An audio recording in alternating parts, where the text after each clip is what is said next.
Hey guys, I'm Jax, a non-book boy, and this is my non-book boy review of The Wheel of Time Season 2, Episode 5. Now, just like previous episodes, I had a lot of fun with this episode, really enjoyed it. Whilst I do think there are a couple of elements, particularly one action set piece that I felt was very underwhelming, and there was one scene with Rand which I was really wanting more from. Overall, a lot that I really loved in this episode. And like every episode of The Wheel of Time, somehow they pack in what feels like 3 hours of content into an hour and 10 minutes. So let's dive into this episode, and let us start with the most interesting and bizarre thing that happens in this episode. And that, of course, is our new location. We go across the narrow sea to Essos, Moraine, Egypt.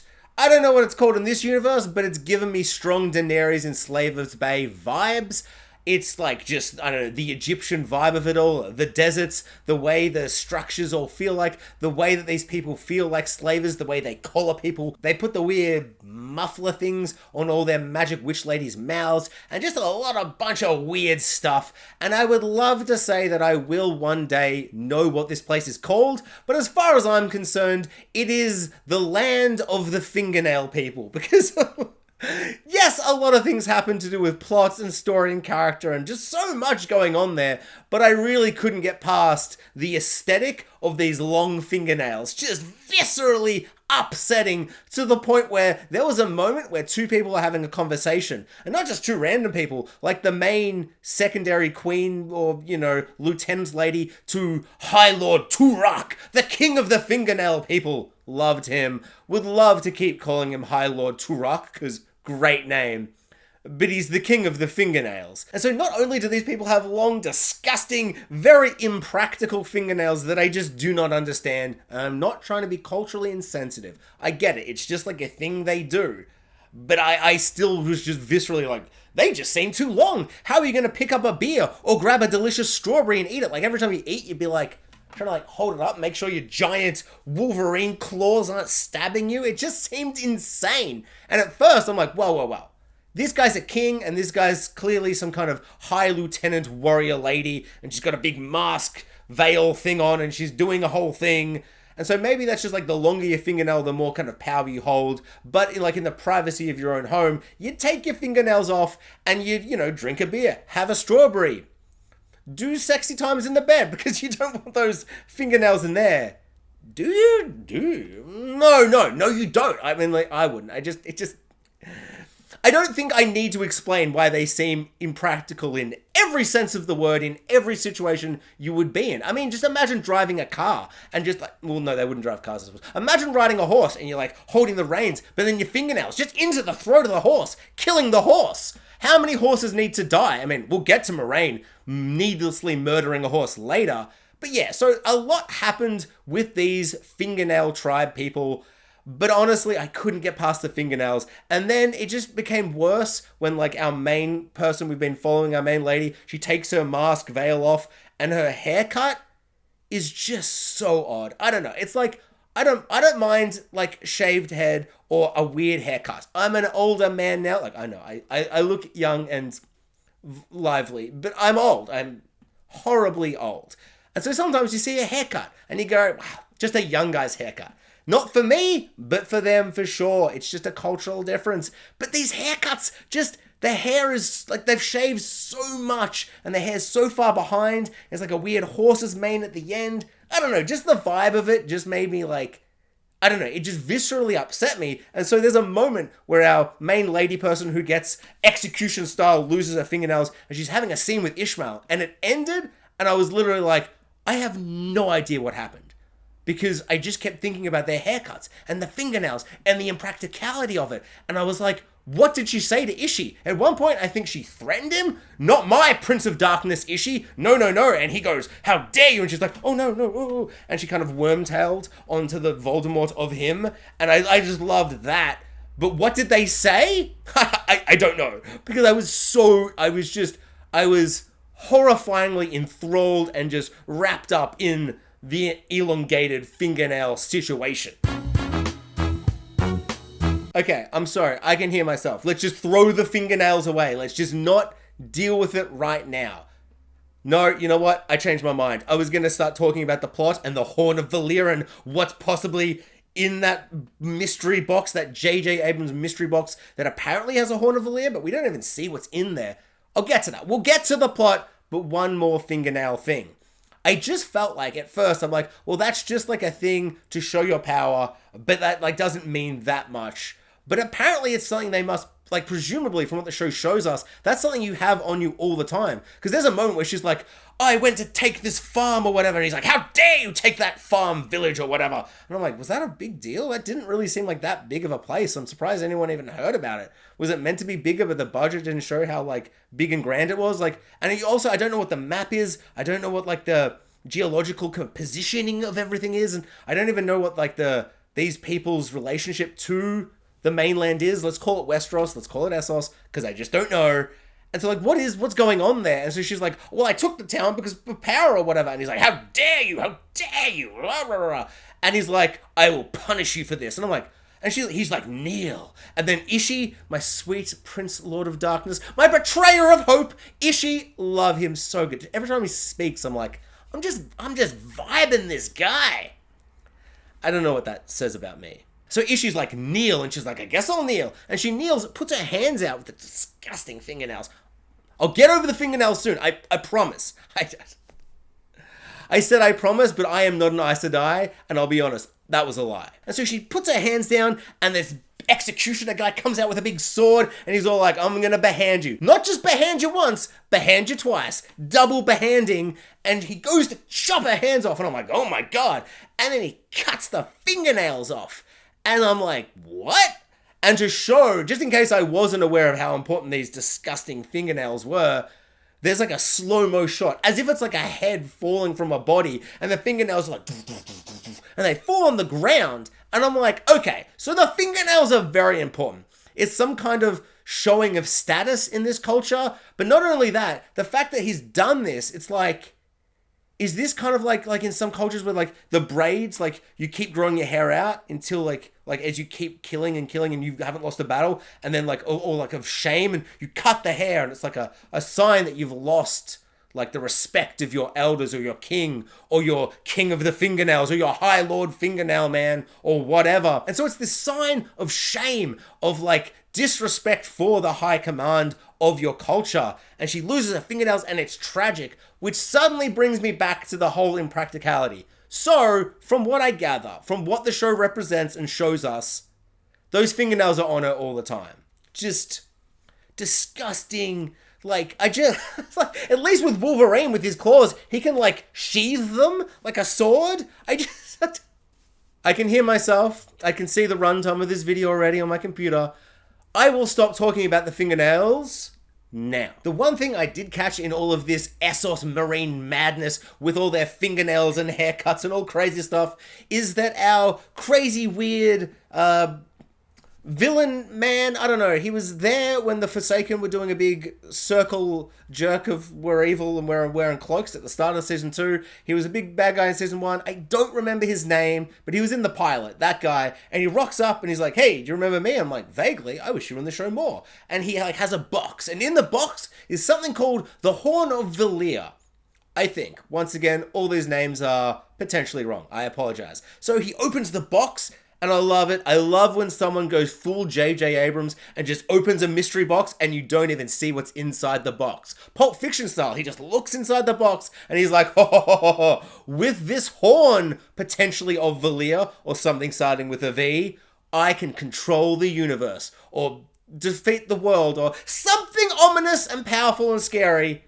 Incredible. Super, super exciting. Super intriguing. Like, how does a horn do anything like that? So I'm curious if this horn is sentimental, if it's more of like a kind of, like once I have the horn, like the Darksaber in Star Wars, like whoever wields it, people bow to them because it means so much kind of symbolically. So is this horn something symbolic from the past of this universe, from the other age with the other dragon or something like that? Or does this horn do something proper magical?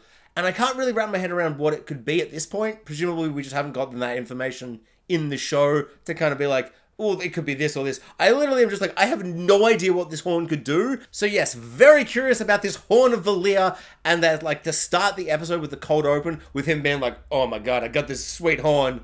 Very intriguing, very exciting. So I know I've probably talked a little bit too much about our Fingernail tribe. I promise I'm getting to all the other characters right in a second. But before that, I would just love to say, if you are a non-book reader, a book reader, just comment below what are your thoughts on this episode. And especially if you're a book reader, what elements are working, what elements aren't working. I'm super curious. Every time I read a comment from the last two videos, I am always very interested by like what changes they've made, what is working, what isn't working from a book reader's perspective. Because me, a non-book boy, I just have no idea like what is in the books, what's not. Every time someone says something, I'm like, I can't believe that's like a show only thing. Or sometimes I'm like, that's from book 3? What are you talking about? So yeah, everyone's thoughts and feelings about everything, would love to hear them. So Moraine and Lan's plot this episode kicks off straight after last week where they stabbed Lanfear and cut her throat and all that stuff, and they're on the run and they run into a stable situation and there's a bunch of horses and they're like, all right, we'll grab 2 horses, we'll get this woman, get her on a horse, but there's a 4th horse.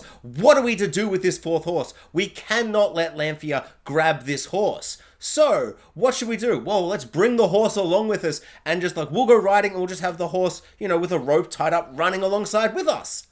Or, we'll kill the horse. What's up there, Moraine? I just don't understand. Like, am I meant to be like, well, I understand the idea of it. Where it's like, okay, so Moraine is like kind of brutal when she needs to be. She'll kill a horse for their own protection. But I just feel like she could have like saved that horse's life and brought it with them. But hey, at least it worked. Except it doesn't, immediately. There's just some guy who's just there. A little convenient, sure, but I'm willing to let it slide because Lanfear, with like a flick of the wrist, explodes his head. Is it as gory and bloody as I would have liked? No. But I cannot be disappointed at a head exploding because it's a head exploding. It's a lot of fun. I love how Lanfear has been like in hiding. Like she's like one of the big villains of the series, at least for now, like potentially for a long time, but right now one of the big, most dangerous villains we've gotten. And I was like, I wonder how we're going to see her now that it's been kind of revealed that she is kind of villainous and evil and dangerous and all these things. How are we going to see that? Well, we're going to see that with her blowing up heads, and then the next woman she sees with the horses, and Moraine tries to do a little bit of a trickery, a bit of a switcheroo situation, and she's like, I promise, evil lady I've met on the side of the road, I promise I won't say anything. And she's like, yeah, no, you're never going to say anything ever again. And then she sews up the mouth, disgusting, weird. That's what I'm talking about sweet magic powers. Like, that's the creativity and interesting, just visually disgusting, crazy, weird magic witch stuff I want to see. I love that. Super upsetting. You would never have guessed it from my reviews that I love a little bit of a rant, a little bit of a ramble. I love to talk. So to see someone's mouth get sewn up like that, that's like the stuff of nightmares. Truly upsetting, like actually way more upsetting to me than a man's entire head exploding. Maybe because it wasn't gory enough. Or maybe it's just one of my deepest fears that one day I'm just walking down the road and I meet a sexy lady on a horse and I start speaking and then she goes, no more speaking for you. And I never speak again. Just super upsetting. And so by the end of the episode, Moraine has talked to her sister and has this realization, this light bulb moment where she goes, hey, let's kind of utilize the fact that Lanfear loves the dragon. I'm not sure if that's the first time we've heard it in the show. Someone in the comments said it where I was like, oh, I didn't realize that's the person Lanfear loved back in the day. The old dragon, the original recipe dragon. And so like she loves the dragon. And since he's been reborn in Rand, she might love him. And she might kind of maybe turn from the dark side to love him. She's going to weaponize Rand and make Rand kind of go spy and pretend that he loves her. And so she's like, okay, Rand, you can go to sleep. Oh, I don't even know how I skipped this, but the realization or revelation to us as the audience that Lanfear is like one of the main things she does is she gets into people's dreams and attacks them or manipulates them in the dream world. Crazy.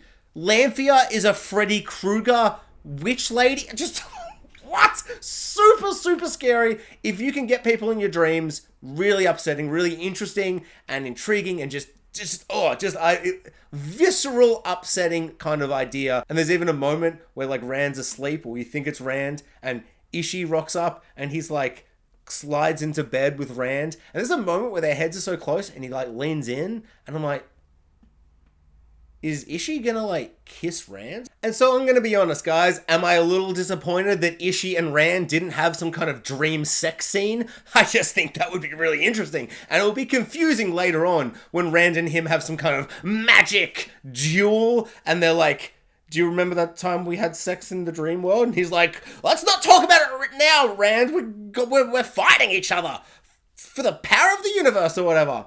But, like, secretly they know that they both kind of, like, they were like, I didn't think I'd be into that, but once it started going, I'm like, I was into that. But it turns out that's actually Lanfear, and they have a really, really great discussion, and kind of, I don't know, we find a lot more about those two characters, which I really, really enjoyed. I'm really hoping for a lot more kind of Ishii and Lanfear kind of scenes together. Love that. But let's get to that cliffhanger, because what a way to end an episode. And she's like, Rand, get to sleep, get to seducing that evil lady, and let's see where this goes. And if it's too much for you, I'll just wake you up. I presume it's not going to be that easy. And I'm not sure what I expected, but I guess I expected him to fall asleep and maybe just be like wandering around the town, maybe that town that him and Lanfear are in, and having a very kind of normal dream that feels like it's reality, but we know it's a dream. But instead, boom, no. Full Freddy Krueger style, we're going full dream world. And he wakes up, and it's the big desert, there's mountains, and he's tied up, shirt off, because why not? And he's on this big giant wheel of time or something, I don't know. And he's tied up, and she's on this giant throne, and she's wearing this, like, medieval kind of dominatrix thing, and she's like, ha ha ha, finally, you've fallen asleep. Boom, cut to black, end of episode. Yes, please. That's how you end an episode. I thought last episode was a big way to end it with them killing Lanfear. But the fact that she's just on this giant throne, her costume, Rand just up on the wheel thing, shirtless, just very exciting. Once again, that's what I want from magic and witch ladies and crazy nonsense. Just give me some interesting visuals and crazy things. I'm all here for it. What a way to end that episode. One aspect of the episode that I didn't love was when Rand and Moraine are there on the run, and Rand's like, what's going on? Explain what's going on. And Moraine's like, hey, so you know how you thought you fought the Dark One, the Dark Lord of Darkness, the Voldemort of this universe. You thought you killed him and defeated him, but no, you set his, like, most powerful lieutenant free. And Rand goes like, oh? And then, like, the scene ends, and there's no more discussion, and there's nothing in this episode with Rand where he comes to terms with that, where he really kind of grapples and kind of figures out, like, where to kind of go emotionally with the fact that he thought he defeated Voldemort. He thought he ended everything, and yet all he did was set, like, the most powerful lieutenant free. I don't know, I just wanted something in there, like either more dialogue with him and Moraine, maybe just a scene with Rand alone where he kind of comes to terms with it. I just felt like that was a moment where I was like, I really want them to kind of really hammer home for Rand, our Dragon Reborn, that he's made this big, huge mistake, and to kind of make him be like, oh wow, I've actually got a lot of responsibility as the Dragon Reborn. Like, I've got a lot on my shoulders. And that kind of weight either weighing him down, or he kind of overcomes that self-doubt and goes, all right, well, I made one mistake, but I'll never make that mistake again. And there's nothing in this episode that kind of shows that he's kind of grappled and dealt with that kind of realization. But hey, maybe there's going to be more time for him to kind of deal with that.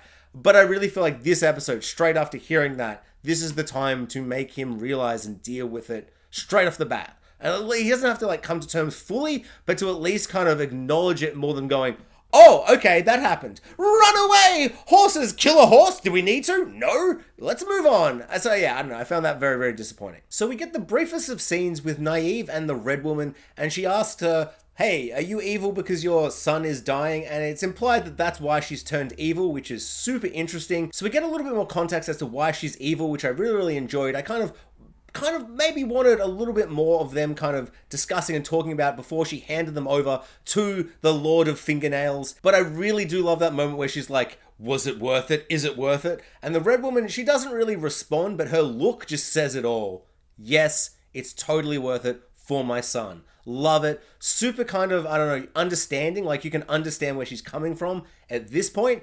And I also love how, as she's handing them over, I was surprised she didn't stay with them. I thought she was outing herself as the bad guy, but she ends up going back to the Aes Sedai Tower, the White Tower, or whatever it's called. And so, like, she goes back, but before she goes back through the portal, she, like, frees Naive's like bandages or ropes or whatever. And it's just like, okay, so it's like she's handing them over because she's like on the side of the Dark Lord and Ishii and all that stuff. But like, I don't know, it's so complicated and weird. Like, why does she free her? She's doing her part to be like, hey, I'm the bad guy. I'm giving you these 3 magical witch ladies, but I'm gonna like free them so they can cause some chaos and maybe get away, which I found to be really odd. And like, her character feels like all over the place, like very complicated, which I really, really enjoy. But that does lead to what I think is maybe the weakest part of this episode, and that's the action chase sequence escape moment of our 3 magic witch lady main characters. And they run through the tropical, deserty kind of area. And that action set piece, I just found to be very underwhelming. I feel like that's the first time this season where I'm like, you've got so much budget, and the scope and the scale feel so big and broad and epic. And yet the action set piece, the way they're just throwing like explosions at each other, and there's dust exploding, and they're doing their magic witch lady stuff. But it just felt kind of cheap. It felt very underwhelming and unexciting. I didn't really like any of that. But at the end of that, I do like that they've caught one of them, but not the other 2, kind of separating them. And now Naive is teamed up with Elaine, which is an interesting pairing because they haven't been friends yet. So they don't really know each other that well. But due to circumstance, I'm sure they're going to bond and all that sweet, good stuff. Last thing on that action chase sequence, it just feels kind of disappointing just because like I feel like the imagination I have for what all of these Aes Sedai, these magic witch ladies can do with their powers, because they haven't set in stone like what they can and cannot do, at least in the series, I am just kind of left with like, what can they do, what can't they do? Because at this point, when they're just shooting explosions and they're not hitting each other, it just feels very underwhelming. And I'm kind of like, I would just like a little bit more creativity and imagination in this magical powers that they possess. And so the fight just felt very lackluster in that regard. But I did really love the end point with Egwene when the Lord of Fingernails, he's all like, chain her up, get a collar on her, and they put this thing around her neck, this CGI thing goes all over her, and she's chained and collared. That just felt so perverse and weird. They've like put a collar on her like she's a dog. I don't know, all of that was just like super upsetting and creepy and weird. There's just a weird vibe about these guys. It's probably just the fingernails mostly, but yeah, I'm really interested to see where that goes with Egwene and how she's going to deal with that in the next couple of episodes. So this week for Perrin, he tells his Yoda wolf mentor character, he's like, hey, no, you said we were going that way, but we're going this way. I'm not here for it. I want to go save my friends. So he tells his wolf Yoda guy to go stuff it, and he goes off on his own. And so he meets a sexy lady in a cage, and of course, because Perrin isn't a monster, he's like, I better save this sexy lady in a cage. Is it because she's a sexy lady or just someone in a cage? Probably both. And so he saves her, and all I kept thinking is, I'm smelling a potential love interest for the future. Let's just hope Perrin doesn't stab her with a giant sword by accident. Too soon? And so the sexy lady in the cage, she says she's something. I can't remember what it was, but it felt like it was like a new thing, a new element to this magical world we're getting. And I'm like, okay, what is her powers? What is her magic? What's her deal? Super interesting. Really liked her. Like, just, you know, when you just see a character on screen, you're like, I'm in. I like their vibe. I like what's going on with this character. And then she's like surrounded by all the white cloaks, the white flame, I think they are, which I feel, are they religious zealots of some sort? I think I vaguely remember them from season 1. And we get the return of the white flame chief. Once again, I apologize if the white flame isn't what they're called. For some reason, that's what I remember. I didn't Google it to check. I'm just afraid to Google anything in case of book spoilers for the other 12 books in the series. He felt like he was a big bad character, like a main bad guy in season 1, and yet we haven't seen or heard of him at all yet. So to have him pop back up was really, really great. He goes and frees the lady in the cage, and all the white cloaks surround him, and he's like, hey, everyone, we've all got to attack her at once, because if we go one by one, she's gonna kill us. I was like, oh my lord, what is up? Like, what is she gonna do? What kind of crazy magic has she got? Apparently no magic. She's just like a crazy ninja daredevil warrior. And I'm like, oh my god, that fight scene, amazing. Super, super fun. She just took out all of them. Really, really cool. Loved all of that. Great, great action scene. One note though, the guy like he met who was like hiding in the big cloak, and he's like, he gets saved by Perrin at the end, and Perrin's like, don't kill him. We're the good guys. We don't kill guys, even though he probably deserves to die.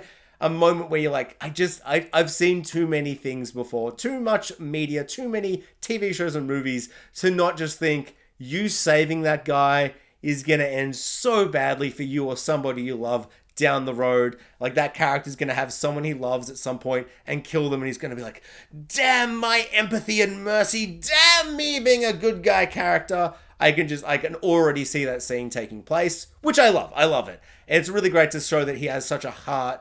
And I guess it's probably because he accidentally killed his wife. He's like, no killing. The Way of the Leaf or whatever from season 1. So at the Aes Sedai's Tower of Power and Glory, whatever, the White Tower or whatever it's called, the Magic Witch Ladies, there's a couple of characters, I don't know their names, but they do a bit of a detective situation. And they figure out that something is going on because they talk to the teacher of the Aes Sedai, the blue lady teacher, and they realize that she has been possessed. She's been Imperious cursed, and she's done a whole thing, and she remembers doing a thing, but someone has probably made her do the thing. And this lady's like, okay, someone in our ranks is a bad guy. And then she meets the Red Woman, who's come back, and she's all like, hey, I was just off doing a thing. Oh, it didn't pan out, don't even worry. Oh my god, all the new main character powerful ladies, they're gone. Oh, I heard something. And she just goes, blah, blah, blah. And she does a whole big lie. And immediately, our detective magic witch lady, she's like, I am onto you. Straight away, she's like, I know you're sus. You are not fooling me whatsoever. And I am suddenly like, wait, what? Okay, hold on. I didn't notice previously. People in the comments for the last video were like, hey, if you might not have remembered, but it happened, the Red Woman has been lying, which the Aes Sedai cannot do. And so she lies again in this episode. And I'm suddenly like, okay, so if she's lying, what does that mean? I'm very, very confused because the Aes Sedai, they've got these 3 vows that they do. Are they magically bonded vows where it's like an Aes Sedai literally cannot break them? And I presume one of the vows is that they cannot lie. It's very unclear, or maybe I've just misremembered. But I was suddenly like, okay, so is the Red Woman even an actual magic witch lady? Is she an actual Aes Sedai? Or is this some kind of polyjuice potion situation where she's actually somebody else pretending to be the Red Woman and she's kidnapped or captured or killed the Red Woman? So I'm very unclear what any of that means. I think I would prefer if it was just the Red Woman and that I'm misinterpreting what these 3 vows means. And the fact that she's broken the fact that she cannot lie simply means that she has kind of truly and forever forsaken the ideology of the Aes Sedai and their magical kind of way of life. And that she is like definitely the person we think she is, but she's just gone bad because of her son being old and dying. And presumably the Dark One and Ishi and all those guys are like, hey, we'll like make him not die or whatever. Classic Palpatine stuff where they're like, yeah, we can totally save him. We'll save your son. Presumably they just won't and they don't care. They're just using her. But I really like that. I really love that kind of human emotion part of the Red Woman. So I really do hope it's not some kind of polyjuice potion situation and she's like someone pretending to be this Red Woman. That would be really disappointing. But I am confused. Like, are these 3 vows that the Aes Sedai kind of hold dearest, is it magically bonded or is it just like a thing they do? And if you've broken that, then clearly you're evil or whatever.